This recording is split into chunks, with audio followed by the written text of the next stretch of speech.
Topic: Old Age Psychiatry. Extended matching items. Theme: Rating scales in old age psychiatry. Please go through options A till I.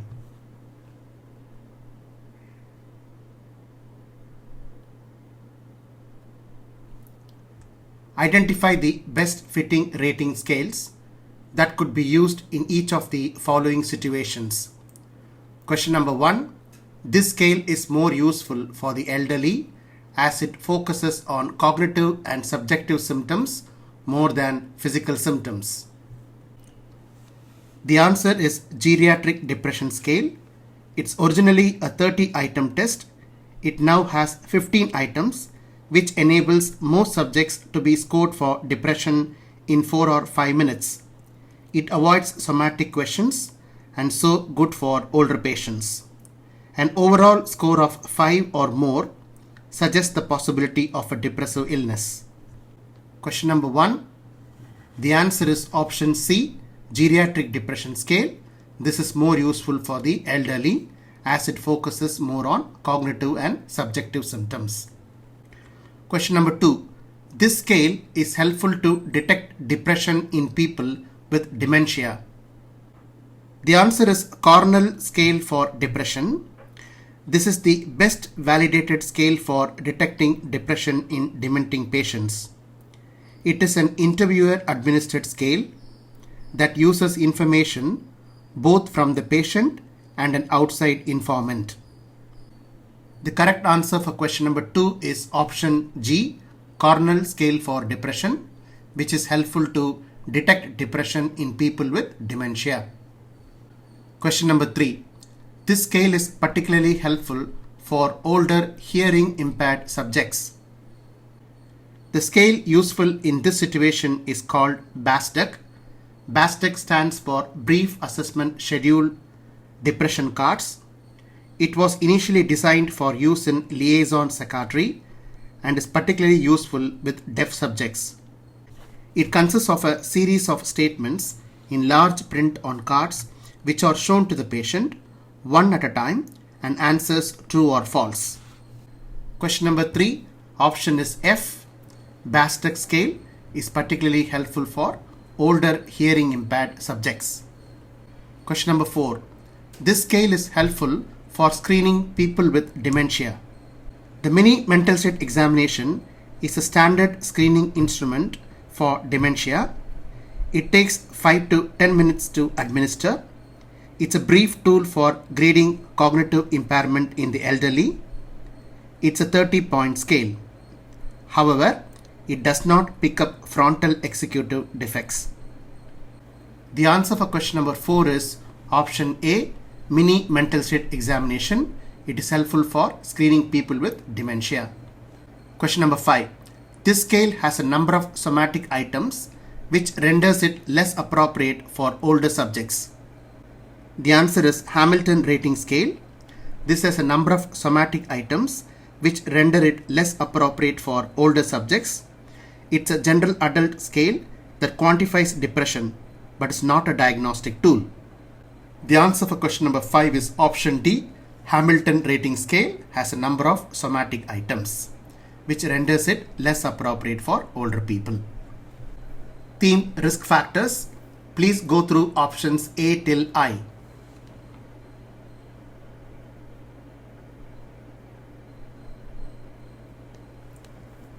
From the above list, choose the risk factors that are most important in the etiology of the conditions listed below. Number 1. Delirium. The most important risk factor for delirium is extremity of age. In addition to this primary risk factor, other causal factors operate in a multifactorial manner. Answer for question number 1 is option A, age. Question number 2, Alzheimer's disease. Choose 2 options. The proven risk factors for Alzheimer's disease include age, Down syndrome, presence of apolipoprotein E4 allele. These 3 are the important proven risk factors for developing Alzheimer's disease. The answer for question number 2 is option A, age, and the next answer is B, apolipoprotein E4. Options A and B are the answers. Question number 3, vascular dementia. Choose 2 options. The 2 most important independent risk factors for vascular dementia include presence of small vessel disease and diabetes. These are more important than the age of an individual patient in vascular dementia. Question number 3, vascular dementia.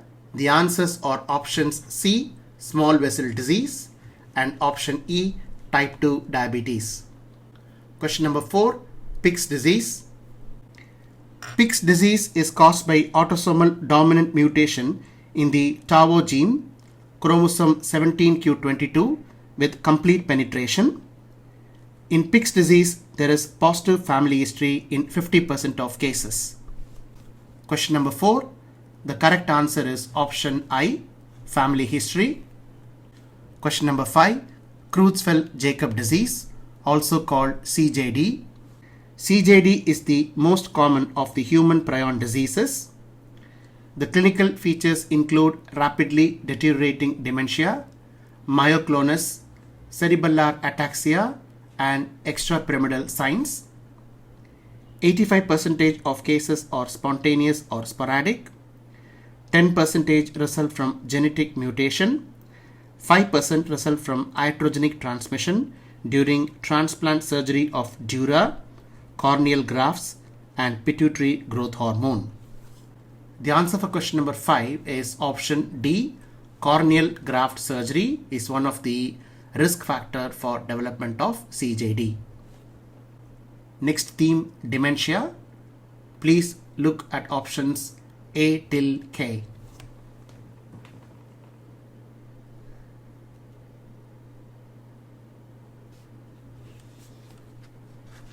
For each of the following descriptions, choose the most appropriate diagnosis from the list above.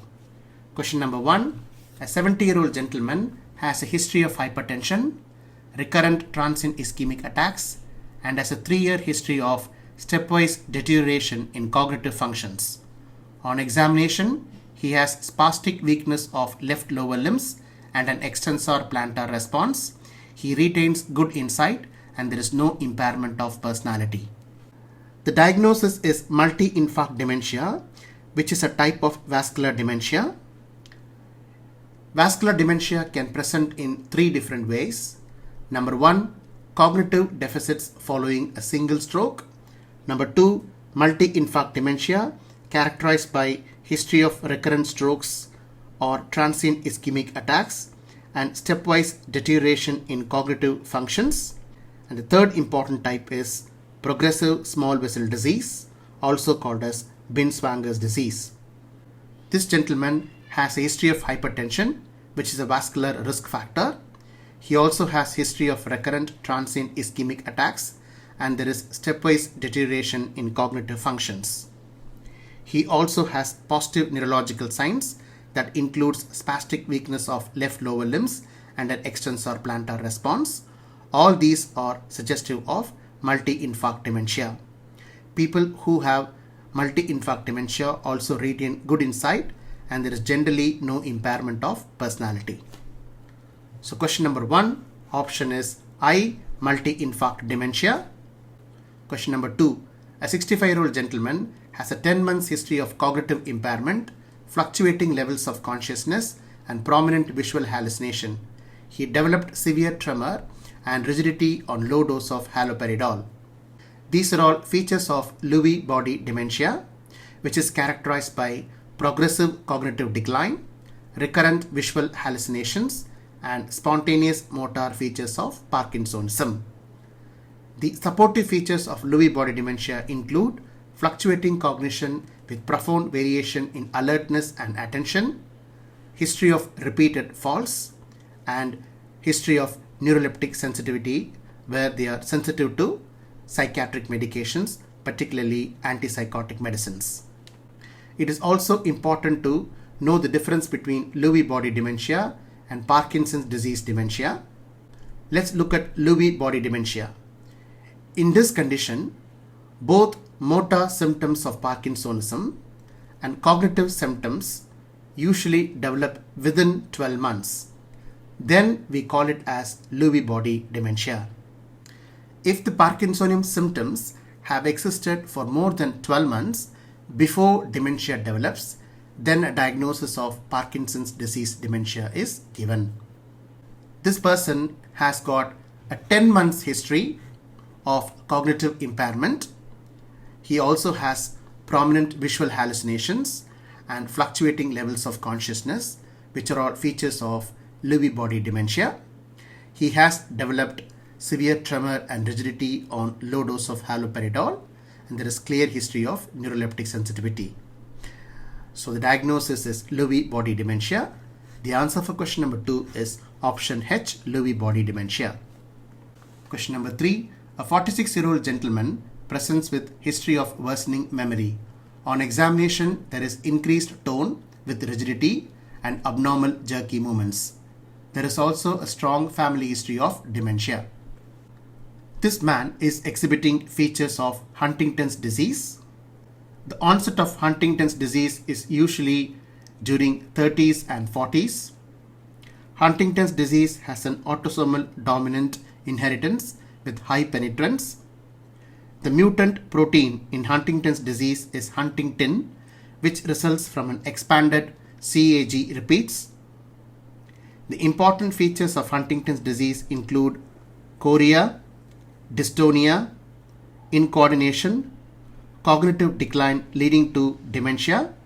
The dementia is usually subcortical type of dementia, and there is often a family history of Huntington's disease.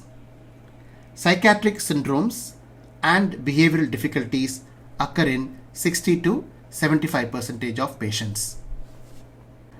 If you look at question number 3, this gentleman has presented with cognitive difficulties. He also has abnormal jerky movements, which is chorea, and there is also a strong family history of dementia. All these are suggestive of Huntington's disease. The answer for question number 3 is option E, dementia in Huntington's disease. Question number 4. A 67-year-old gentleman presenting with memory problems and urinary incontinence.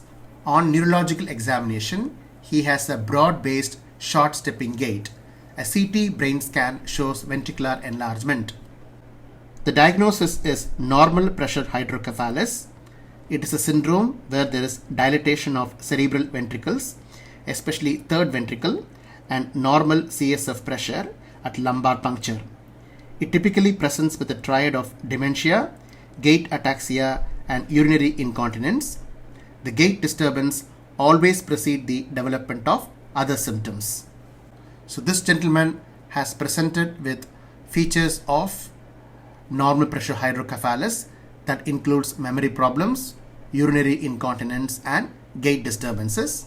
The CT brain scan also shows ventricular enlargement. Therefore, answer is option J, normal pressure hydrocephalus. Next theme, treatment options of reversible dementia. Please go through options A till J.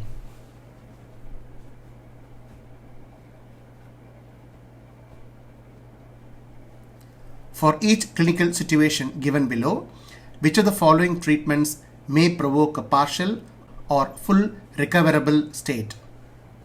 Question number 1.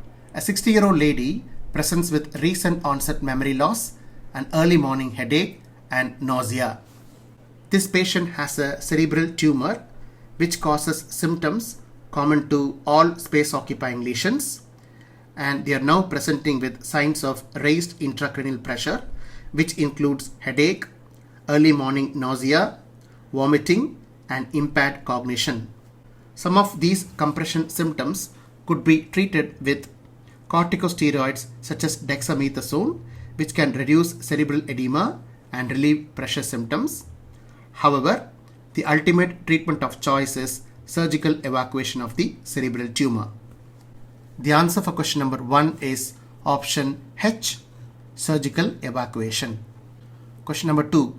A 45-year-old man with long-standing alcohol problem, presents with fluctuating alertness and asterexis. This patient has developed hepatic failure due to chronic alcoholism. The hepatic failure is a fluctuating chronic organic state in which physical and psychiatric symptoms wax and wane in unison. The physical symptoms include flapping tremor of hands, also called asterexis, ataxia, hyperreflexia, and clonus. The psychiatric symptoms include fluctuating alertness, confusion, drowsiness, hallucinations, and delirium. For the treatments of hepatic encephalopathy, neomycin and lactulose are used. Question number 2, option is A, neomycin and lactulose are the treatment options for this condition. Question number 3, a 60-year-old man presents with gait ataxia, urinary incontinence, and mild cognitive impairment. This is a case of normal pressure hydrocephalus featured by dementia, urinary incontinence, and gait ataxia. Treatment most commonly requires the insertion of a shunt between the lateral ventricles and the inferior vena cava, and this may alleviate even severe degrees of dementia. The answer for question number 3 is option B. Surgical shunt is a treatment option for normal pressure hydrocephalus. Question number 4. A 67-year-old gentleman presents with grandiose delusions, irritability, memory loss, and abnormal pupils. The diagnosis is general paralysis of insane, also abbreviated as GPI. This is due to neurocephalus caused by Treponema pallidum.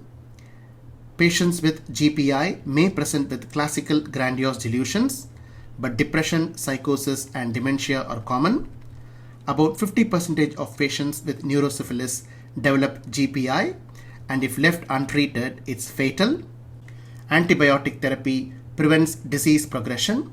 Neurocephalus is treated with intramuscular procaine penicillin for 10 to 21 days. So this person is presenting with features of general paralysis of insane due to neurocephalus. And neurocephalus, the patient may also have abnormal pupils called as Argyll-Robertson pupil. The treatment option for this condition is antibiotic therapy. The answer for question number 4 is option J, antibiotic therapy. Next theme, hoarding in the elderly. Please go through options A till H.